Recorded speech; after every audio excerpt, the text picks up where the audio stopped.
just want to be It literally says this additional document. Mr. Keith, this sounds too, can I ask you a question? Yeah. It's at the bottom of So when you asked, how does he reference the dog? Yeah. I circled this because I Yep. took a reference. So it's like a document document that actually is that. Yep. It's like a viewpoint. Okay, we'll get to it. It's okay. Yep. We finished off with one. Yeah. I just have this information. You know, that kind of Yeah, thing. we just asked the question, but everybody understand it now.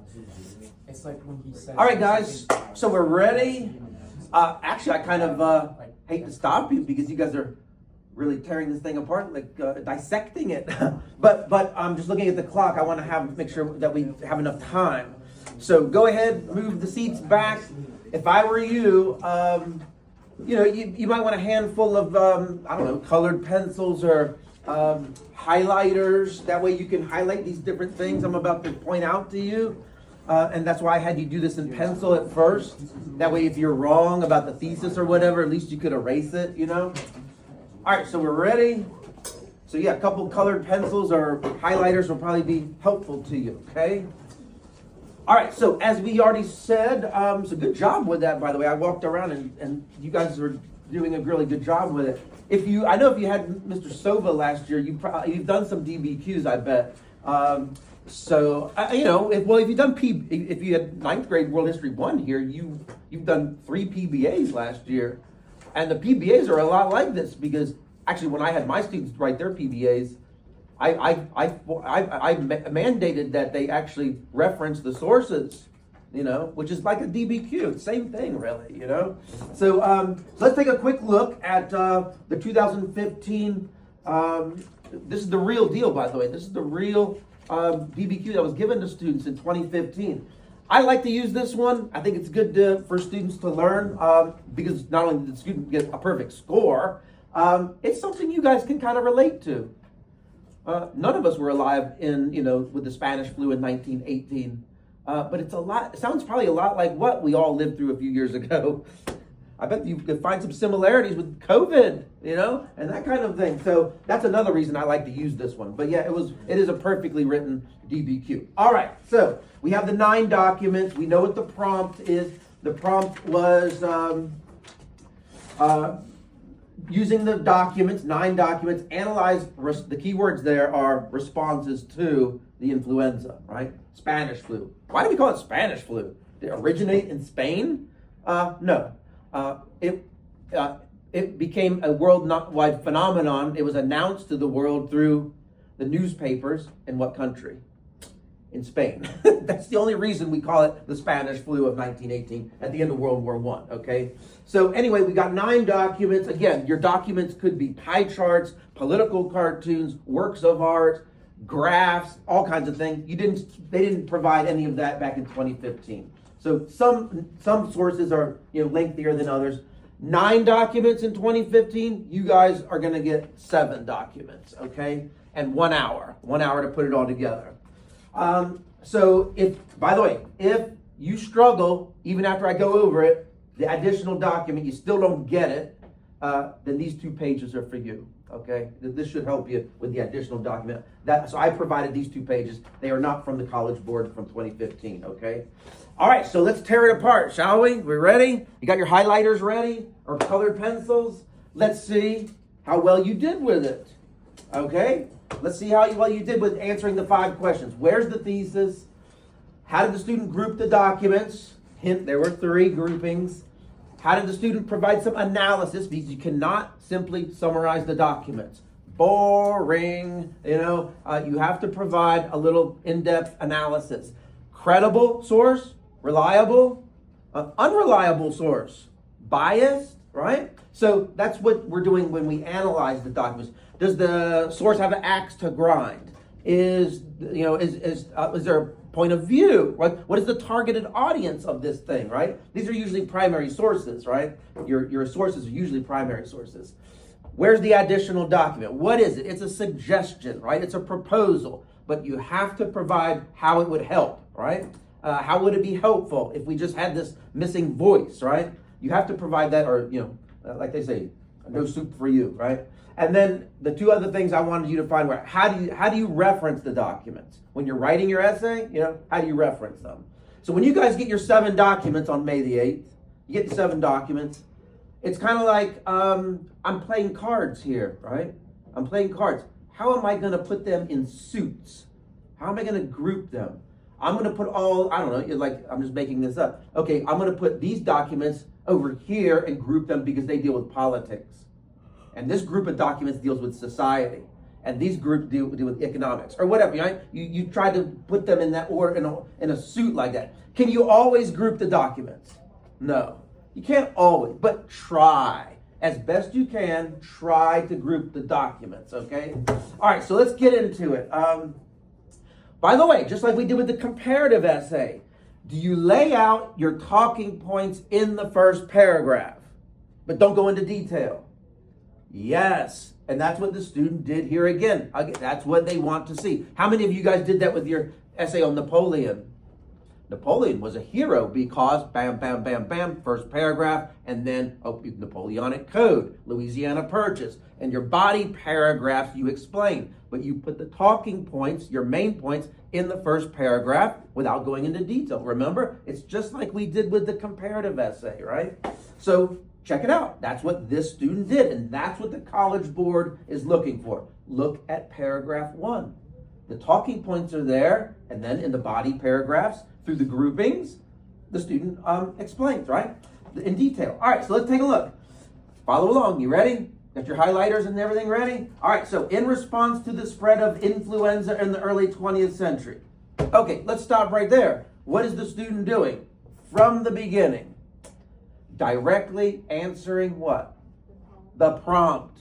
Because it's all about response to the influenza, right? Look at what the student put. In response to the spread of influenza in the early 20th century. Early 20th century. The student is showing the grader, I know when the Spanish flu took place. 1918. Early 20th century. So make sure, time period, address the prompt, right? People were met with mostly negative feelings such as anger and fear. Some believed that the influenza was a message from their God and let their religion guide their actions toward the pandemic. You think that might be one grouping of documents dealing with what? Religion. First group, right? Grouping 1, religion. How many picked up on that? It's mentioned in the first. Are we going to go into detail right now about it? No, I'm just mentioning. Because responses 2, religious responses. 1, I bet you one of the groupings of documents deals with religion. How religion was to blame, right? Others felt angry that their governments were taking the situation lightly and that people were getting insufficient care due to a lack of resources or doctors. You think that might be another grouping dealing with what? Government action or government inaction. Government action. So we got religion, we've got government, right? Finally, whose perspective? Doctors, thank you.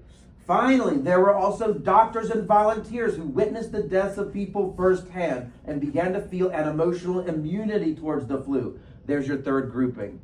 I bet, right? That's how they're going to be laid out, right? What did I say? Religion, government, doctors. Show of hands you had that. You picked up on it. The student laid it all out in the first paragraph, and this is what the document groupings are going to deal with. Religion, government, doctors, right? After analyzing the documents, it is clear that there was a mixed response toward the worldwide spread of influenza. Okay, so where's the thesis? What's that, Clea? Is it the last sentence? You're correct. It is the last sentence. After analyzing the documents, it's clear there was a mixed response toward the worldwide spread of influenza. So you're a lawyer, an attorney in a courtroom. All you got to do is prove what with the documents? That there was a mixed response. That's all you got to do. Easy, Xbox is better than PlayStation. Well, I don't know. I don't play video games. Is that a thesis? Then all I got to do is prove that Xbox is better than PlayStation.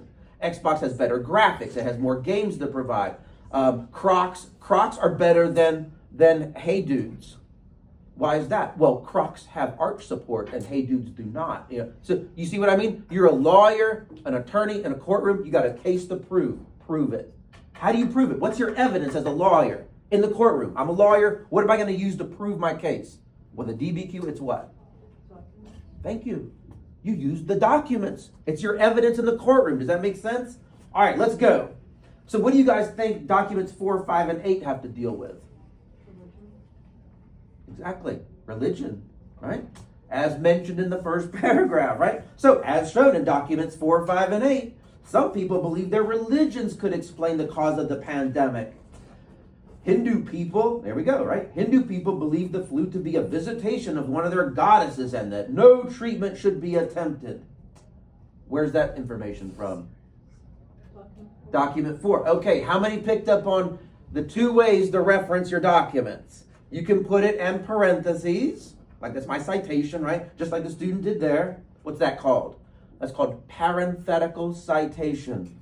I'm putting the document in parentheses. What's the other way? Well, actually, the student started the sentence with it. The other way you reference your documents is simply, just addressing the documents in the sentence, like this. I just made this up. Parenthetical citation about, I don't know, document 5, let's say. Document X, who knows, whatever it is. Or as illustrated in document 5. You're going to probably flip-flop back and forth between within the sentence, like you embed it in the sentence, or parenthetical citation. Those are the 2 ways, okay? The source of the document was from the British-controlled portion of India called Madras. This could mean that the author isn't a Hindu themselves. You see what the student's doing? Is this reliable or not? This is a little bit of analysis, by the way. The source, the author, is not a Hindu themselves and therefore doesn't really know if that's why the Hindu people were adverse to treatment. Here we go. Document 5, within the sentence, right? Document 5 states that some Christians believe God sent the influenza for the good of the people and that they had no right to protect themselves against it. The document comes from an editorial, which is a purely opinion-based piece of writing. What is the student doing here? Providing a little analysis of the credibility of the source. That's analysis. Are we simply summarizing the source? No, we're providing a little analysis. The author of document 5 displays a bias towards Christian beliefs, which affects their response to the flu. Document 8 talks about how natives try to avoid those 2 words. I mean, this student got a perfect score. The 2 words being talks about, right? Try to avoid that. Aren't there better words in our vocabulary we could use? Document 8 implies. Document 8 illustrates. Document 8 describes. Document 8 exposes. Document 8 explains. Document 8 exhibits. I'll write those on the board later if you want those vocab words. There's better words that we can use than cringe, talks about. But hey, the kid got a perfect score, so we'll leave him alone. Document 8, cringe, talks about how natives in Africa believe the pandemic to be a plague sent by God to wipe humanity off the world. This response would create fear among people, and they would think that there's no hope for them. Okay, in that grouping, what are we missing about religion? What are we missing here? You see what the student's doing? Watch. Although these documents help, what documents? Documents 4, 5, and 8 help in understanding the religious response to the post-World War I influenza. What are we missing? We need what, perhaps? Here it is. Watch. An additional document that comes from the point of view of, let's say, a priest. How about our Hindu priest? A Christian priest? It doesn't matter. Would be helpful. Can we leave it right there? And just say, we need the perspective of a religious priest. We don't have it in that grouping. You cannot leave it there. Think of a toddler. Little kids, 2 3 years old. They're always on your leg, pulling you. Why is the grass green? Why is the sky blue, and so on? Why? Remember that. You have to provide the additional document, but you must, to get the credit, you have to do what? You have to explain. How would this perspective from a Hindu priest, a Christian priest, how is it going to help us? Watch. And it's not that detailed, right? This document would show if the religious officials actually believed the flu to be God sent. Done. Right? All right, next grouping. What do you think the next grouping deals with? Documents 1, 2, and 7 come from the point of view of doctors, volunteers who needed to help those who were infected by the pandemic. Here we go. Document 1. And then you see the student goes through each one, right? Document 1 states that an affected camp has seen so many deaths from the flu that the camp has become demoralized. Since the source of this document is a medical doctor, the author is experiencing and witnessing these events firsthand. You see what the student's doing? Providing a little credibility to the source. That's providing a little analysis, right? The doctor is experiencing all of this firsthand while trying to keep up with all their work, which can provide reason for the less emotional response towards the pandemic that they have. The influenza was so serious and affected so many people that the camps were desperate for volunteers. Document number 2. Because of the intensity of the disease, all public places were closed due to fear of infection. Sound familiar? COVID days, yes. Document 7 mentions another person who volunteered in aiding the infected people at the time, as well as someone who spent their childhood with memories of the influenza. The document states how people tried to avoid public settings, sound familiar? Or contact with the sick in fear of getting infected as well.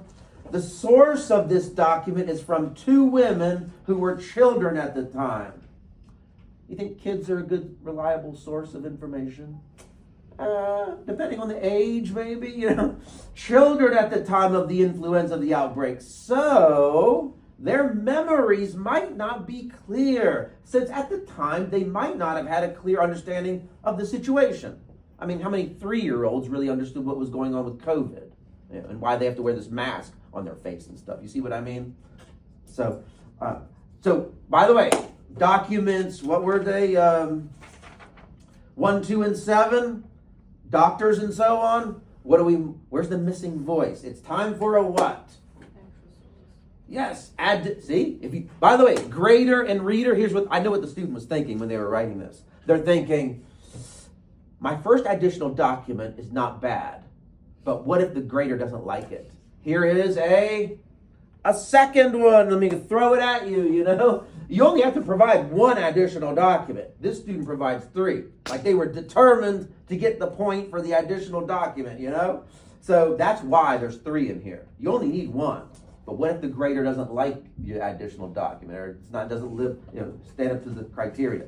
An additional document that would help to understand the relationship between the documents would be, what do we not have? Oh yeah, a diary from a person who was actually infected with the flu. Like, we don't have that in the 9 documents, right? Perfect, right? Which would be a diary of a person who was infected with the disease. Can we just leave it there and expect to get the point? Can you leave it there? No. What do you have to do? You have to explain how this diary would be useful, helpful are the 2 words you want to remember. Useful and helpful, right? Right? Watch. This additional document, the diary of an infected person, would help someone gain insight on whether volunteers or doctors actually needed to help them or they just avoided them. Okay, perfect. Good. Next grouping probably deals with what? Documents 3, 6, and 9. Deal with government action or government inaction, Right? Documents 3, 6, and 9 are a response to the government action regarding the influenza. Because remember, the whole prompt was about responses to influenza, right? Document 3 comes from the British colonial government in West Africa and states that some sickly people were just turned to the streets due to people wanting to avoid those that were sick or had insufficient treatment. This document displays bias. Aha, a little analysis there again. Because the source is from a member of the colonial government and these areas in Africa had insufficient access to care because colonial governments didn't allow their colonists to have reliable infrastructure. That's not completely true 100%, but you're not necessarily graded on historical accuracy. Document 6 expresses anger towards, you see, then the student goes through each one piecemeal, 3, 6, 9, right? Document 6 expresses anger towards the Brazilian government for being ignorant about the spread of influenza worldwide. This document is an editorial, meaning it's purely based on opinion, a little analysis of the source, right? And that the author is not a reliable source for facts. In New Zealand, the people of Savai blamed the British Samoan government for the spread of influenza. Parenthetical citation, document 9. It states that the government did not properly guard the island from infection and the deaths could have been avoided. The author was an American resident of British Samoa, so they saw how the flu did not spread in the American Samoa. And what do you think how we're gonna finish off this DBQ? One more extra source, another additional document. Dear grader, if you didn't like the first 2 additional documents that I threw at you, I'm gonna finish the whole thing off with one. To better understand the connection between these documents, here it is. What are we missing out of that grouping as far as government action? What are we missing? How about a PSA? Public service announcement. Perfect. We don't have that, right? To better understand the connection between these documents, an official government announcement.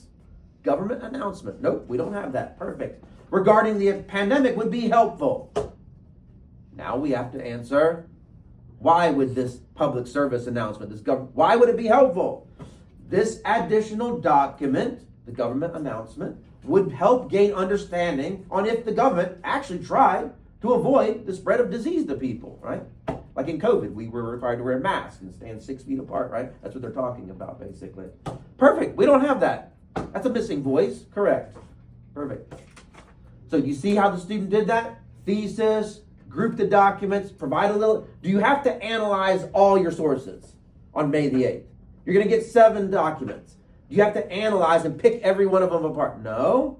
You want to provide some analysis with a few of them, right? Okay. Everybody understands the additional document. The additional document is a suggestion. It's a proposal. Do we go into great detail? No. So, be careful with that kind of thing, okay? The additional document and how to reference the sources. How about questions for me? Now, on May the 8th, you guys, everyone all over the world writes the same DBQ, same prompt and everything. Even if you're in Thailand on the other side of the world, you're doing the same DBQ. The LEQ, you do get writing options, but not the DBQ. So everyone writes the same one. However, yours truly has given you writing options. So again, you need to really consider and think about which DBQ you're going to choose for the grade in here. And this is it. This is the end of the AP essays, right? Because you will have done the LEQ, right? So that's the comparative, and the continuity and change over time. Which, by the way, I might have those graded by the end of spring break. Okay, your CCOT essays, all right? And this is it. This is the DBQ, right? All right. So how about questions for me? Anything? Questions on the DBQ? Anything? All right, fantastic. All right, so here's what we're going to do with our remaining time. I'm going to return the CCOT to you guys that did not finish, because there's 2 things that are due, basically. The CCOT essay and essay on Napoleon. If you didn't finish the essay on Napoleon, now's the time to do it. Look at the clock. All right, now's the time to finish it up. All right, questions? All right, thank you very much.